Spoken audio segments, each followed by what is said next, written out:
Hi, Karen Curry Parker here with your weekly Human Design Evolution Report.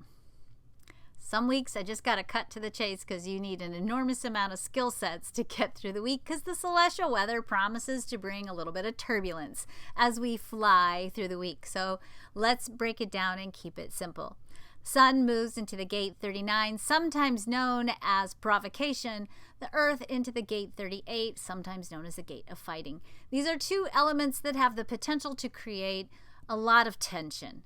And it's tension that can be emotional, and it's tension that can trigger fear and doubt in ourselves and between each other. For us to navigate through this week, we've got to remember a couple of core elements that are crucial to keeping you grounded in creativity and possibility instead of reacting with tension and fighting. Ground rule number 1, take a pause.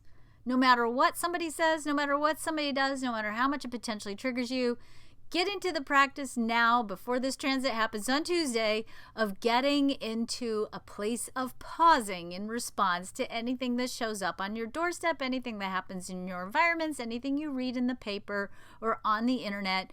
Pause. Take a breath.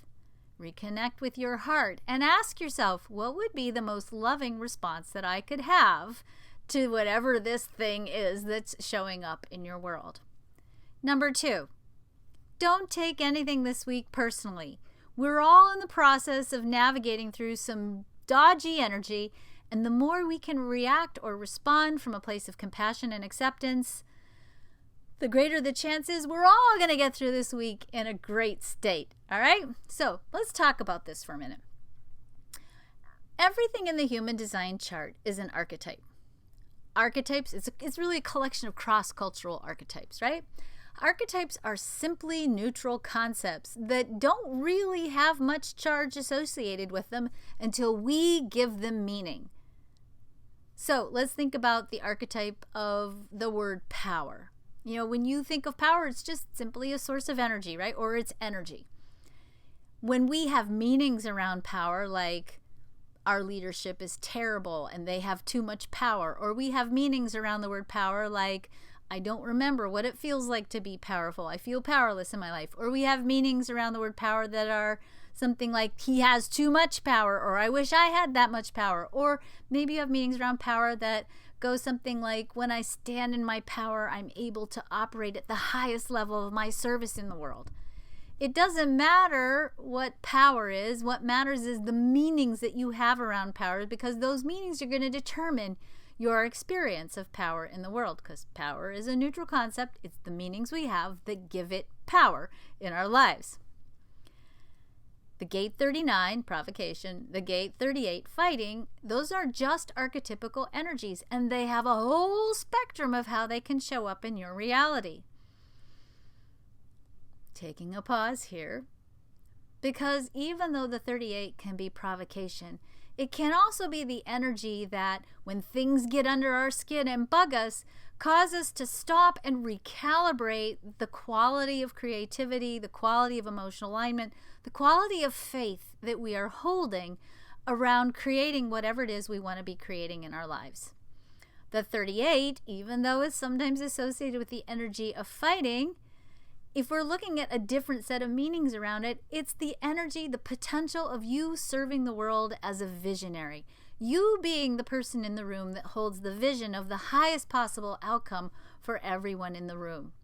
So if we can reframe the way we use this energy this week and not use it for provocation and fighting, but instead use it for recalibration and envisioning, it gives us the power to transform what's happening in the world this week, both our personal worlds and on the collective worlds, from a place of compassion, from a place that allows us to take the provocation and the fighting of the week and change it into opportunity, change it into a place where we see things from a different and a renewed perspective, change it and make it a pushing off point that supports us in creating what we truly want to be experiencing in our lives.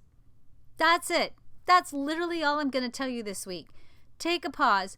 Don't take it personally. Use any circumstance that's happening in your reality as an opportunity to recalibrate your energy so that you're continuing to create in the direction in which you intend, and for you to use whatever's going on in your life right now as an opportunity to envision the highest possible outcome for yourself and for the people around you and for the world.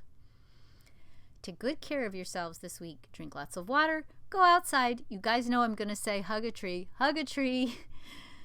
Breathe. Sleep. Do whatever you need to do to stay out of the reactivity of the moment and stay grounded in the vision of the potential of what we could be creating as we move towards the manifestation of an equitable, sustainable world of peace.